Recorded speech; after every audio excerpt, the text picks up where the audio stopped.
Welcome to SFL This Week, along with Mike St. Green. I'm Cameron Irvine, and we're ready to recap Week 13. 3 weeks left. It's just so heartbreaking, Mike, that it's almost all over. But your weekend, your football weekend, was much better this weekend. Your Headhunters got to enjoy a little bit of a bye, and then H-Town just rolled up and got some big wins.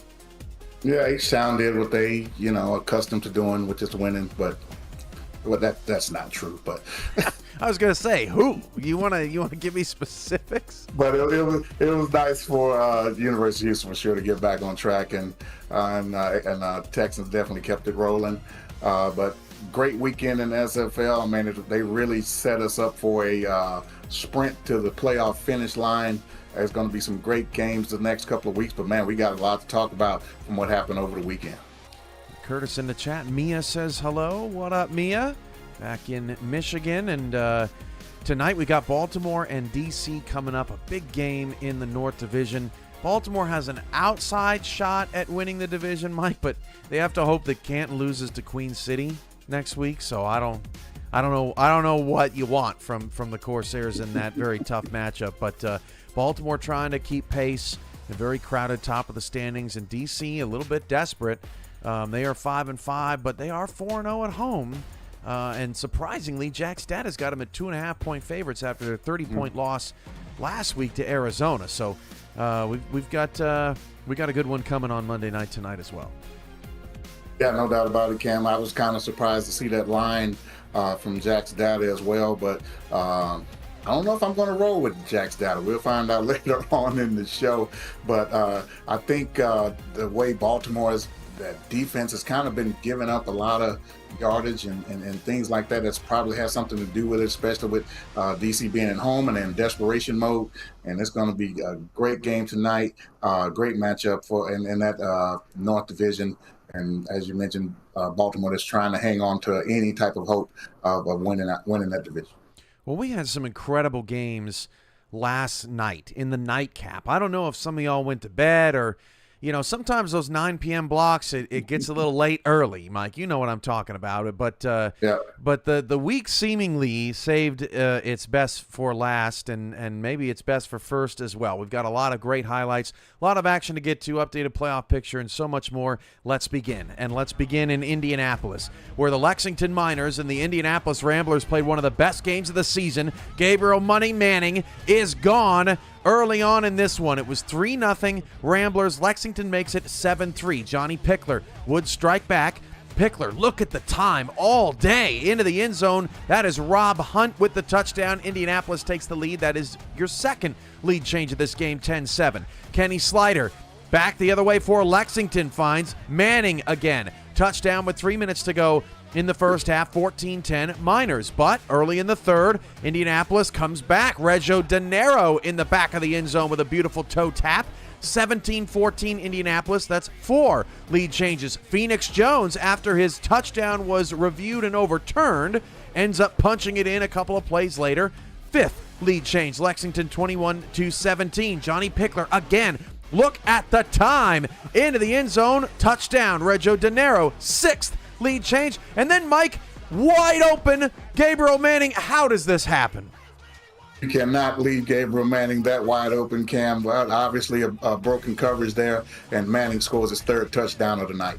Makes it 28-24, and then Lexington able to take the knee and come out with a victory after they stop Indianapolis on downs. 28-24. The Miners, fresh off the bye, improve to 6-5, eliminate the Indianapolis Ramblers along with a slew of other teams, as did Albuquerque earlier in the evening. They clobbered Chicago. That game got away from the Warriors, who were on a 2-game winning streak, but Ty Patak just did not have his best day, and Albuquerque stormed to a 6-4 record. But Lexington is 6-5. They will see where they fall in the playoff picture coming up, but this was another one of those games, Mike, where you think, Lexington on the road, Indy is, up and down. This could go anybody's way. Maybe Lexington doesn't pull it out, but They certainly did. Played an amazing game. Kenny Slider, 3 touchdowns and 1 interception. Has a positive TD to interception ratio this season, and they just continue to do what they do, and they find themselves right in the thick of the playoff picture. The thing is, Cam, as long as you have a weapon like Gabriel Manning, you're pretty much a threat to be in any game that you play. Whether it's the 3 receiving touchdowns that we saw. He's a monster in the kick return game. So anytime you have a weapon like that you can deploy on your opponents, you can come out on top in any game. And then I remember thinking all season long, it seemed like Lexington, they never had a week off except for I think and I know everybody had 3 weeks off, but it seemed like they just played every week, and I felt like they needed that break that they got last week. They probably had a chance to kind of woosah a little bit, and came out with a great offensive game plan, and had a great victory against Indy, knocking Indy out, and tough season for the Ramblers this year. Man, maybe they can bounce back strong next year. And they'll have a bye in Week 15 prior to the playoffs. So if they can get to that 7th win, they won't probably have to sweat Week 15 at all. But if they don't, then they're going to be in that 6-6, will they or won't they, in the final week of the season. Their last game is next week against Carolina. What a huge game for the Skyhawks and the Miners. That one is Friday night, one of our first games of the week to get us started. Indianapolis, look, Pickler played great. 3 touchdowns, 1 pick. They looked really strong and got a lot of people involved. Just wasn't their season. Too much of a roller coaster, too much turmoil, and they'll regroup and see what they can get done next season. Yeah, no doubt about it. In Indianapolis, they are a great franchise, great team. Johnny Pickler came in, like I said, he's a veteran in this league. He's been great for many, many seasons. Had a great game. These guys probably were missing a few pieces here or there. Probably would like to see more out of the running game from Indianapolis, but the defense had played pretty solidly all season long, but they just came up short on too many occasions. Ethan Muslin, who I believe called that game, has Manning now at over 1,000 yards this season. It's probably his 80th season in a row with 1,000 yards. He's unbelievable. One quick note, LA got eliminated as well with those Albuquerque and Lexington wins, even though they beat Denver 13-10. The Los Angeles Lycans, when you look at them in the standings, Mike, it's not bad. They're like 18th right now. I mean, they have had a pretty decent season. They still have a chance at 3-7 to pick up a couple of wins and end the season on a high note. But once more, the Los Angeles Lycans played a close defensive battle with another team in the SFL, and it seems like they're in that position to win every single week. Yeah, typical LA type of a performance, right? I mean, that's what they do. I know they already are putting out that they want to revamp some things for next season. I think they're moving into a new stadium, new uniforms, and you want to go into that on a positive note. And I'm pretty sure they want to close out the season with a win or two and get that ball rolling in free agency and in the draft. And I'm looking forward to seeing what they look like next season.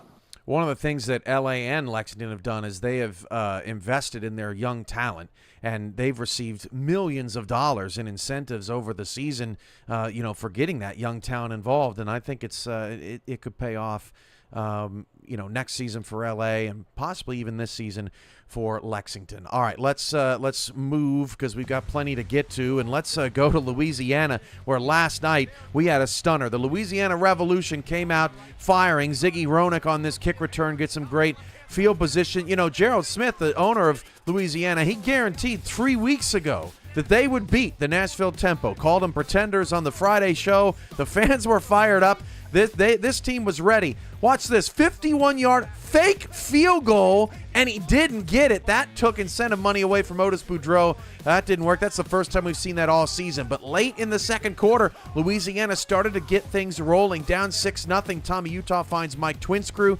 7-6. Then Chance Wall took over the second half. 3rd and goal inside the 5-yard line. He gets incentive money for that. And then on 3rd down and 7 later on, it just totally brutalizes Switch Thumper.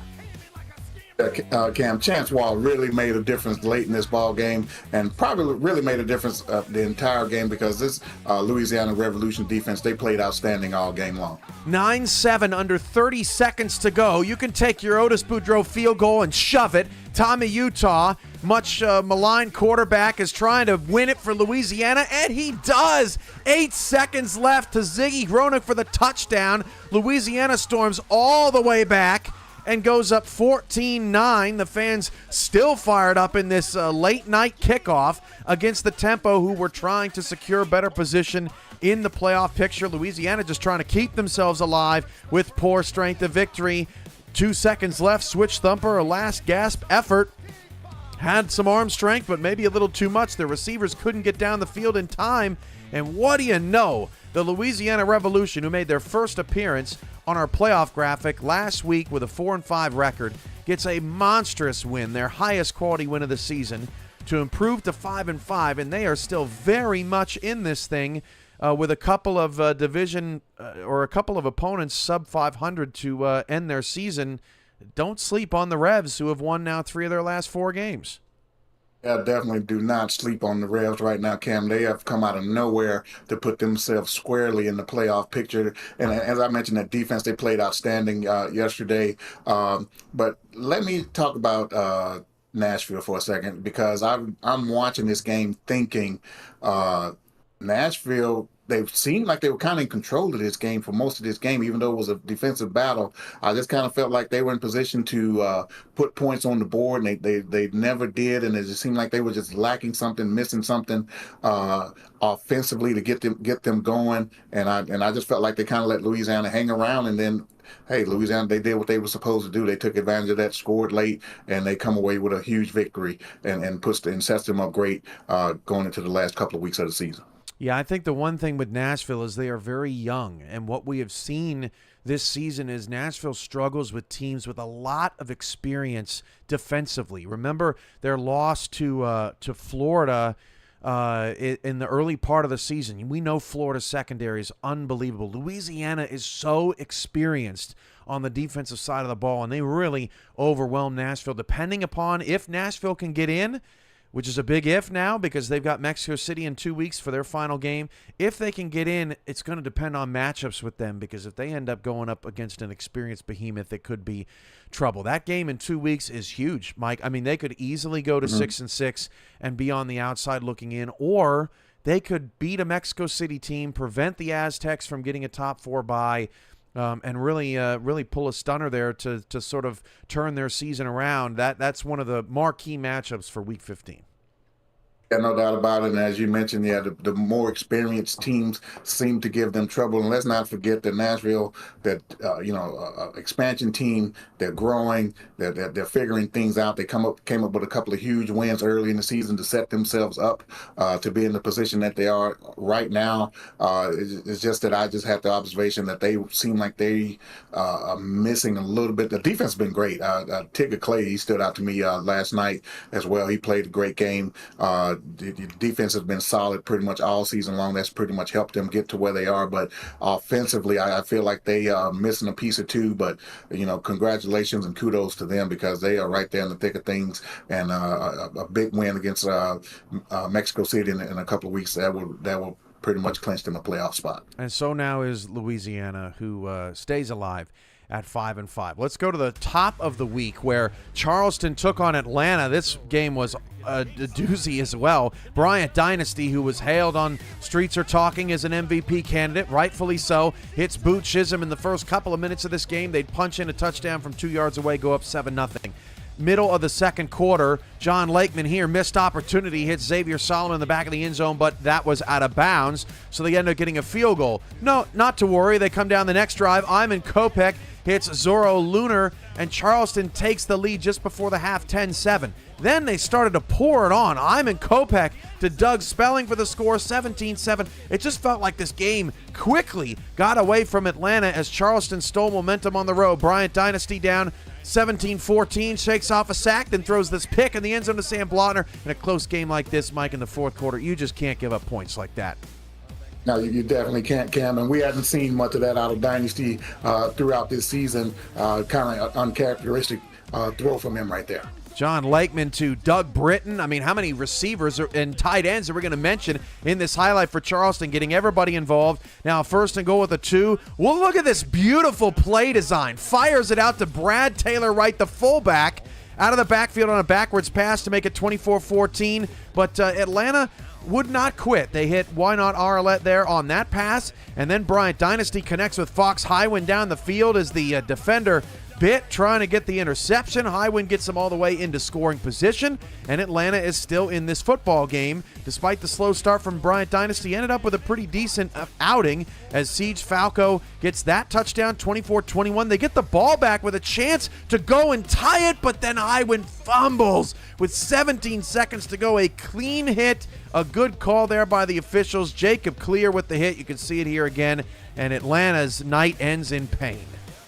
Yeah, unfortunate play right there, Cam. Fox Highwind's been having a very, very good season for them, and right there down the stretch, Atlanta. I was watching that game, wondering, hey man, let's pick up the pace. What are you guys doing? They were kind of, taking the time getting to the line of scrimmage, not using the timeouts. I was trying to figure out what they were wanting to accomplish, but that play right there, if Highwind could hold on to that ball right there, they would have set them up in good position to possibly kick a game-tying field goal. But unfortunately, the fumble for them and the benefit for Charleston coming up with a huge win for them. And man, after losing to Carolina a week ago, they're right back in the thick of things as well.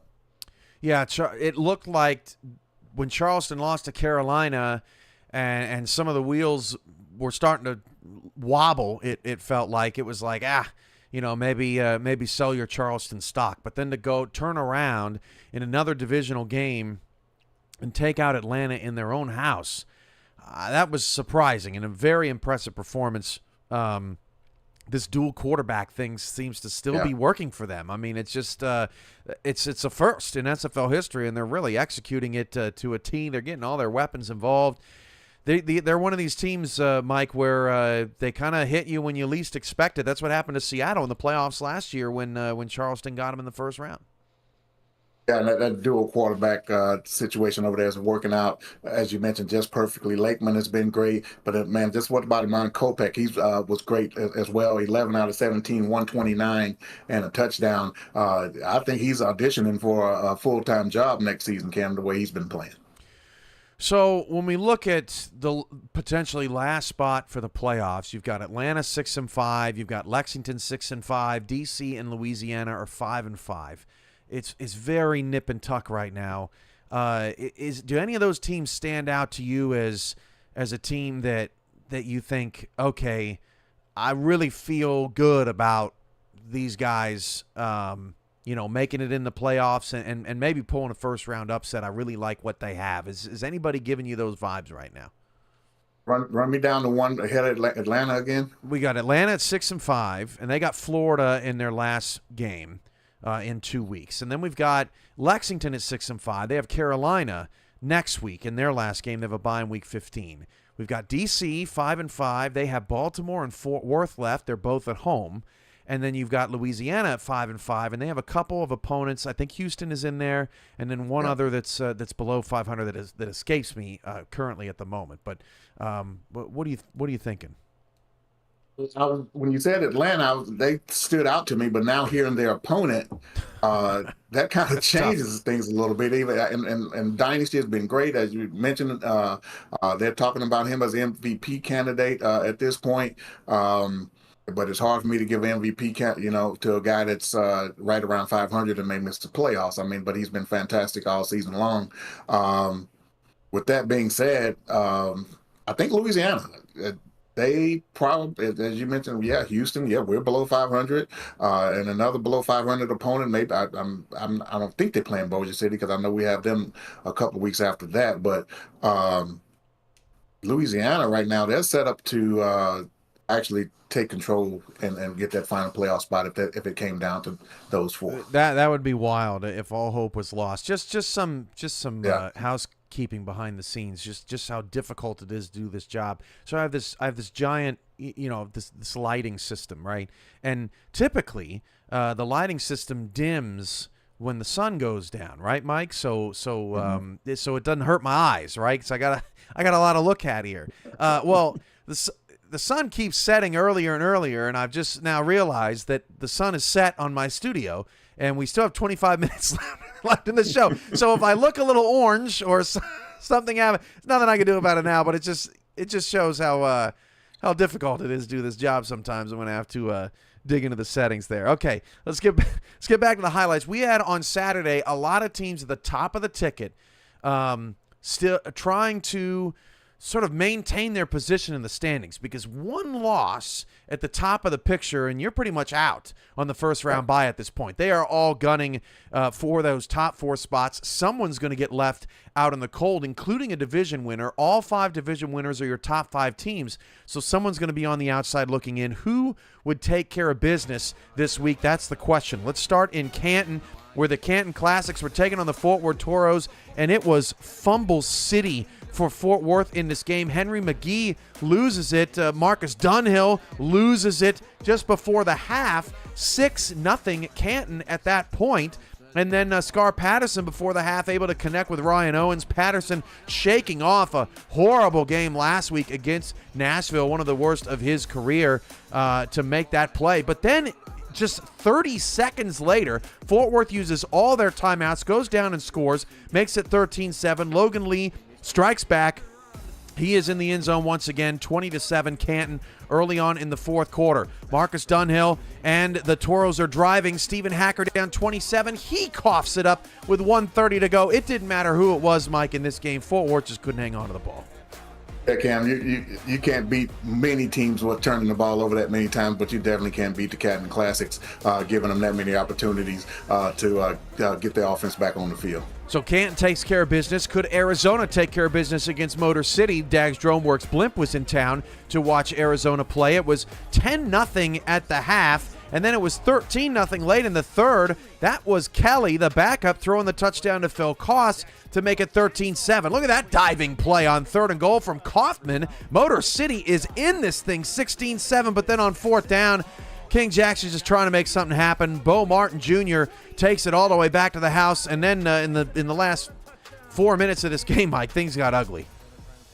Yeah, I was watching this game, and I turned away for a split second, and I have to tell you how I said it when I came back to this game. It was 33-7, and I'm like, what the hell happened? I didn't know what could have possibly happened that fast. I thought maybe Motor City had them set up for the upset, and no, Arizona, they pulled away with a huge victory. So if Arizona and Canton take care of business, could Florida take care of business? How about Ron Hoff? What a stop on 3rd and goal here to force Florida into a field goal. That made it 10-3, 4th and goal, 4th down and short.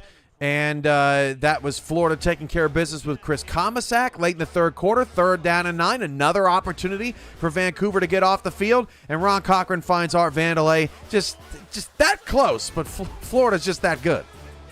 At Florida, they continuing to flex their muscles. Huge pass and catch right there from Art Vandelay. Christian Brown to Lili Nakai. Vancouver fighting would not go away.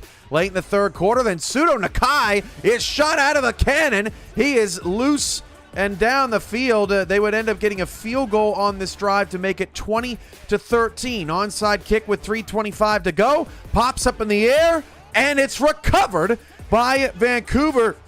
I think Stephen Bush was in the area, and he still couldn't get it. So Vancouver would have new life. Yeah, that was Bush off of his hands, dropped it. Yeah, special teams did not come through for Florida right there. And Christian Brown late in this game, I mean, this just got ugly real fast. Vancouver's 2nd and long, 3rd and long, 4th and long game plan in this one was to just dump it off short.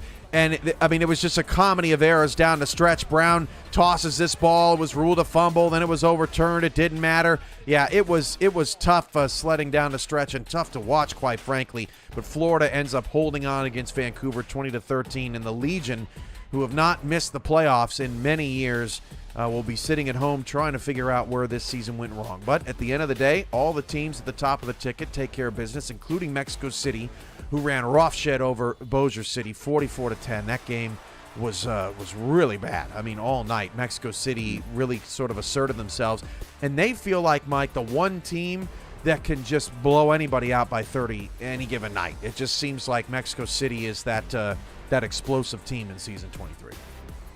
They definitely do, Cam. I tuned into this game as well pretty much halfway through, and I pretty much had the same reaction that I had when I got back into the Arizona game. What the heck happened? What was going on? Because it was 30-0 at halftime. I'm like, how could this possibly be with a Bossier City team? But as you mentioned, Mexico City, they've been great all season long. This team, they are definitely a championship contender. Ray Bentley and Sipe and so many weapons. The defense has been great. Jeffrey Daggs and Dan Tritz on the defensive side. These guys have been excellent, and as you mentioned, they could blow anybody out at any time. Excellent team. They have put everything together this season, and I look forward to them making a strong push in the playoffs.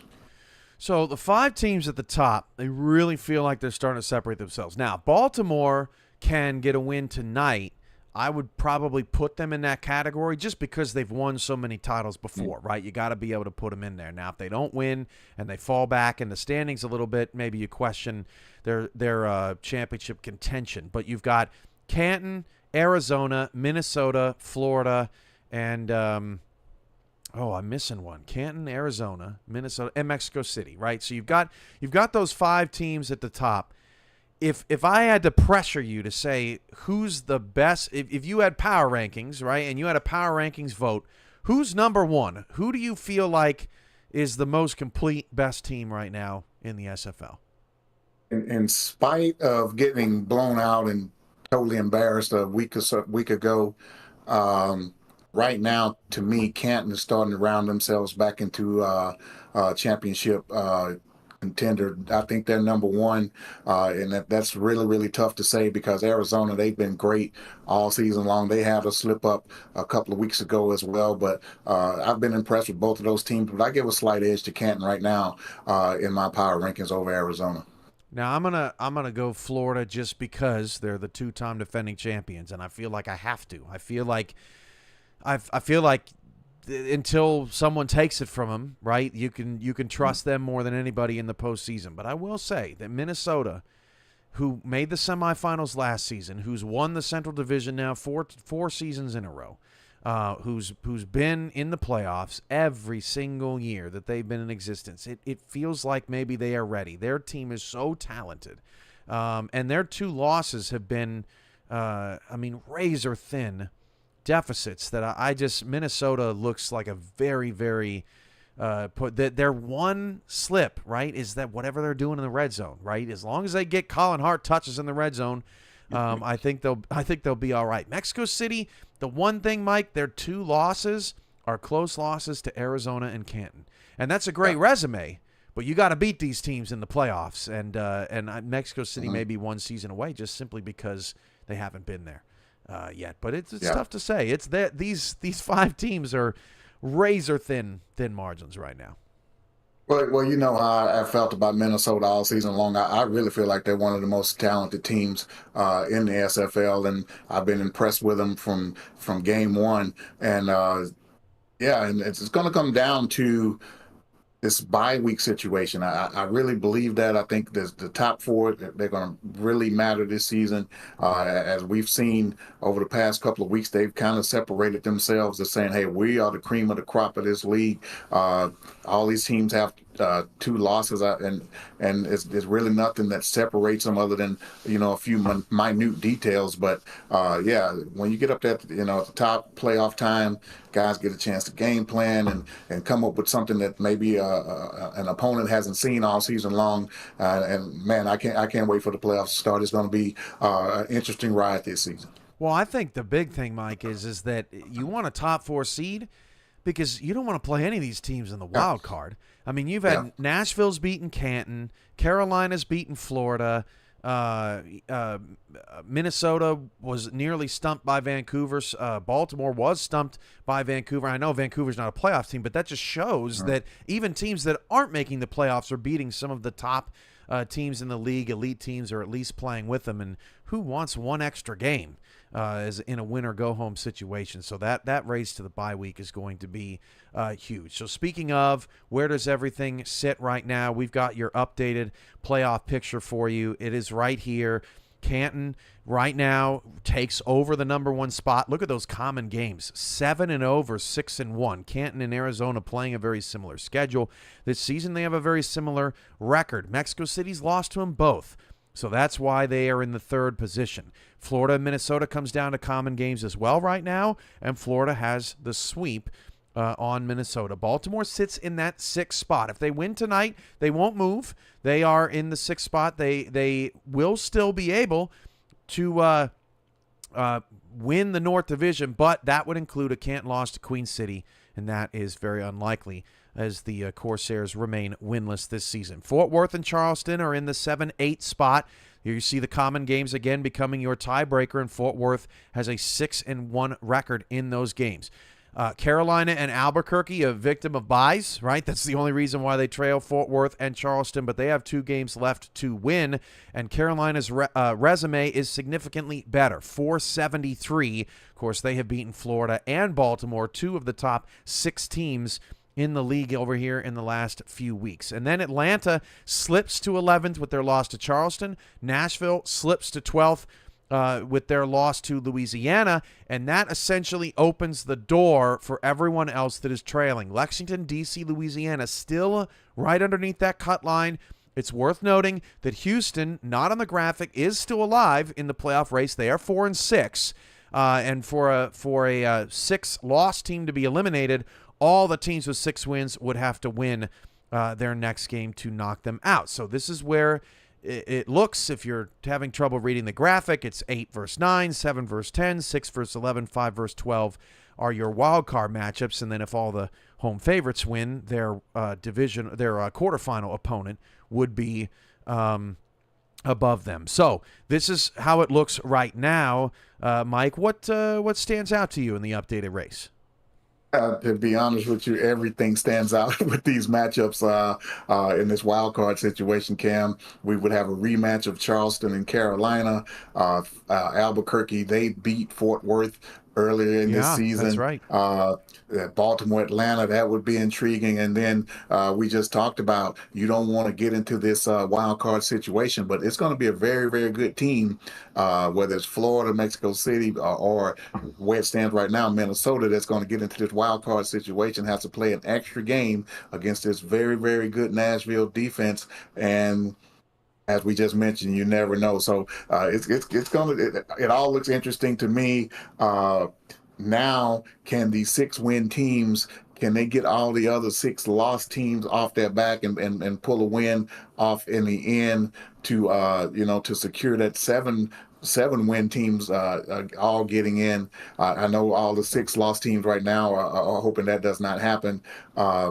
But man, it's this playoff picture right now. It looks like some fantastic matchups to look forward to in the next few weeks. Fort Worth's in an interesting spot tonight, Mike, because if DC loses, the Dragons may not put up much of a fight. I mean, 5-6 is going to be very challenging. DC does not have a great resume this season, so if they lose this game, they may not be mathematically eliminated, but they may be feeling down, and that could help Fort Worth come in there and get a victory next week. But that would mean they'd be trailing Baltimore by a full game now, right? But if Baltimore wins, DC's now 6-5, hosting Fort Worth in Week 15 off a bye, and Fort Worth's probably thinking, I don't want to play that game, right? Like I don't want to be in that mess. So the Toros, I don't know who they root for tonight. Yeah, it's hard to say who they're rooting for, but a team like Fort Worth, they just probably worry about taking care of their own business. They could get the 8 wins on the season, and that'll be another solid season for them to put in their books. And I'm pretty sure that's all they're concerned with, putting up that 8th win and hey, making their resume look good as they typically do season in and season out. All right, Mike, Week 13, your spectaculars. Let's get to them as we continue to count down to Baltimore and D.C. Who stood out to you this week? Well, I'm going to start with who stood out with me uniform-wise. Who wore it best this week, Cam? And I struggled with this one because I wasn't 100% with their overall look. I like the combination that they put together.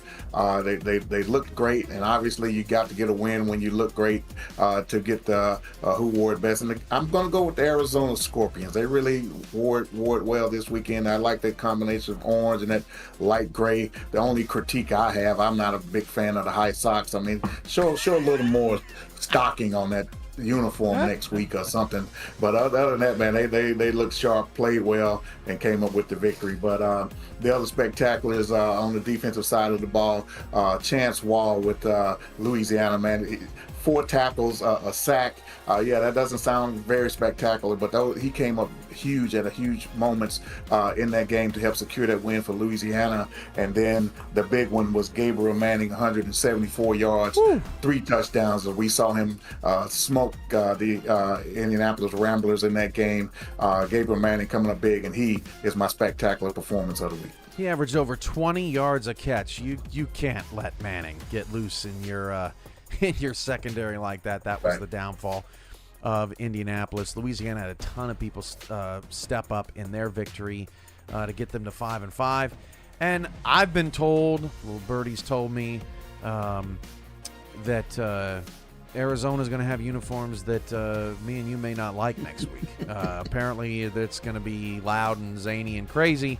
And I know that's not either of our things. So you may be following up the who wore it best with the who wore it worst next week. But I guess we'll have to cross that bridge when we see it, right? Yeah, Cam. I mean, go from the top to the bottom. I'm pretty sure Eddie's probably going to pull something like that. That wouldn't surprise me. Hey, Charleston with this whole October spooky thing going on is pretty cool too. They look nice in Atlanta. All right, 8 minutes and counting here for the big kickoff at Dungeon of Dracarys Stadium, and can't wait to see if DC can bounce back after they got blown out by Arizona in primetime last week.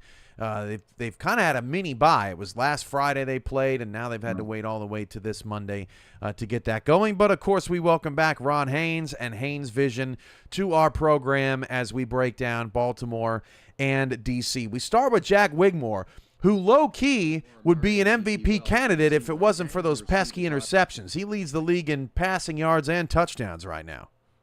That does not surprise me to see those numbers from Jack Wigmore. He's been one of the best quarterbacks in this league for a long time, and he has some great weapons to throw to. And we see Ivory Irvin being highlighted right here. Yeah, Ivory Irvin, 6 touchdowns. That is second most in the league, crazy enough. But 703 yards. He's all reliable. It doesn't matter what his numbers are in any game or any quarter. He's coming up big for you. Mac Chima, also an all reliable of this system. Oh, yeah, Mac Chima, he's been around for a long time as well.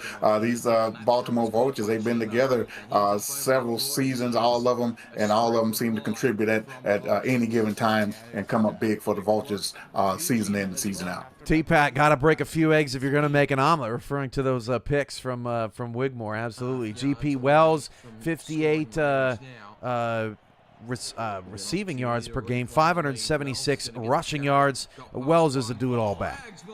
He's definitely a do-it-all back, Cam. It took him a while coming over as a free agent from Houston to get going, but he's gotten things going over the past couple of weeks, and we see his numbers starting to pan out. That may be rushing too. We're not. I'll get some confirmation on that when we get into the game. Young Vaught has been a young but exuberant add to this Baltimore defense, and he's just been sensational for them. Yeah, Cam, you took the words right out of my mouth. He's been a sensational addition to this already loaded defense and secondary, and Young Vaught's come up huge for Baltimore all season long. Frank Smith going through some tough stuff. We love you, man, here in the SFL community, and we want you to be well. He has been well on the field this season. 16 TFLs, 3 sacks, 2 picks, 2 forced fumbles. He just does it all. You talk about a mainstay, Cam. Frank Smith, he's really been a solid performer for this Baltimore Vultures defense for a long, long time. And, yeah, and as you mentioned, Cam, we are definitely wishing him well. Ron, we got you rushing. Thank you. Robert Brady, a part of this standout defense, and he's sort of taken on that leader role on the defensive line that needed to be filled. Yeah, you lose a Cerron Yates, and guess what? You fill it in with a great player, and he's come up huge and with some huge shoes to fill on that defensive side of the ball. Let's go to the DC Dragons. Shabazz Synergy really struggling to get everyone involved this season. His numbers are solid, but this has been kind of a season to forget for him. Thank goodness for Lauren Prococo, because she is the DC Dragons.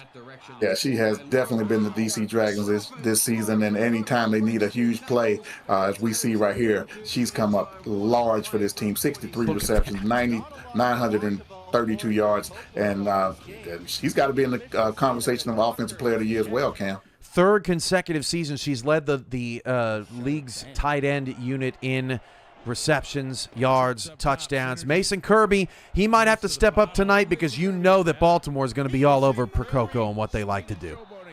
They're definitely going to key on Prococo, but when this DC team needs to play on the outside, they definitely target Mason Kirby, and he's going to have to come up huge tonight if they want to get the victory. And by the way, Shabazz Synergy, he's going through some stuff, real life stuff too. So we're hoping that you're doing good tonight, Shabazz, or whenever you are able to check out this game. Other than from the sidelines, Kevin Say with that run, 7 touchdowns, 63 yards per game. He's kind of hot and cold, Mike, but when he's having a great night, DC's a better team. Definitely a better team when Kevin Say is putting up the big numbers, but it's like you just feel like you want more from him, and I just don't feel like we've gotten that yet, but he's going to have to come up big if they're going to get a victory. Defensively, Josh Vasquez, man, he is so underrated. His stats don't jump off the page, except for the fact that he's got 75 tackles. He plays cleanup duty. Oh, yeah, no doubt about it. And that's what you want from your safety, to come up, make hits, and defend that line of scrimmage. Jason Strongbow leads the linebacking core for this squad, and he does a lot of things just like that. A heat-seeking missile in the backfield. G.P. Wells and Warren Murray going to have their hands full tonight. Oh, yeah, you saw a great play right there by Strongbow. He fought off that blocker and can't come up and fill the hole nicely.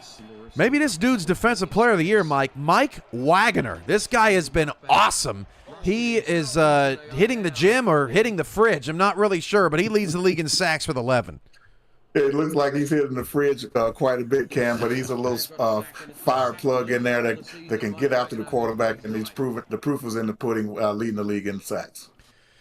That's a look at a lot of star players going on in tonight's game. Baltimore and D.C. All right, Mike, you may be 33% on kick return attempts. Your picks might be in the same boat. You'll have to update me, but who you got in this matchup? Because Jack's Data's got the Dragons. Jack's Data has. I'm 4-6, Cam. By the way, that's your update. 40%. So they're about the same. Yeah, so about the same. But hey, I'll take the 33% kickoff returns, but we're gonna have to try to improve this tonight. We have a couple of shots to get back and over 500. Interesting matchup. Jack's Data, they have the Dragons as a 2.5-point favorite. I just can't do it, Cam. I cannot agree with Jack's Data on this one. I know the Baltimore philosophy in the past is defense, you just hold them under 30, and the offense will get us a victory. I think we're going to see more of that tonight. Baltimore 31. I don't even think DC approaches 30. Let's say 21. 31-21 Baltimore. I think Baltimore is going to get me back to 5-6. Hey, just because you're 4-0 at home doesn't mean much. Baltimore was 4-0 at home, and then Carolina came in there, and they won that game. DC is 4-0 at home. They're hoping for some home cooking tonight against Baltimore. That's it for SFL this week. We've got a partial slate of games coming up. A lot of teams on bye as they gear up for the finale of people trying to scare me out here, Cam. Anyway, scaring you? Well, it is October. I mean, I please, I hope it's your lovely wife. I hope it's not some stranger that. Well, yeah, she doesn't look so lovely with this mask she has on. You're gonna bring her on, Cam. She's got a mask on. Oh, come on, yeah. We got to show people. We got a minute left. Bring on. She's got a mask on, and she's so fun. See, she's ignoring me, Ken. Oh, that you know what? That's why she's not the co-host, because she. Oh no, she's here. Okay, all right. Let's. America wants to see you, I think. Oh, that's not even an actual mask. That's some sort of, oh, well, no wonder why she was ignoring you. Why did you do that to her, Mike? That's terrible. I told you it was a mask. Well, but it's not like a Freddy Krueger mask. It's just. Oh, see, she scared the hell out of the people. There you go, Alex. It's a beauty mask. That's terrible. You know what? I think everybody wants us to put a mask on and go get off camera and call this game. Baltimore, D.C. coming up next. Don, we love you. That was just you need to get some papers for Mike. That's just terrible. All right, we will see you next week for SFL This Week. 2 weeks left in the regular season, and we hope you enjoy Baltimore and D.C. Have a great night, everybody, and try to forget the last minute.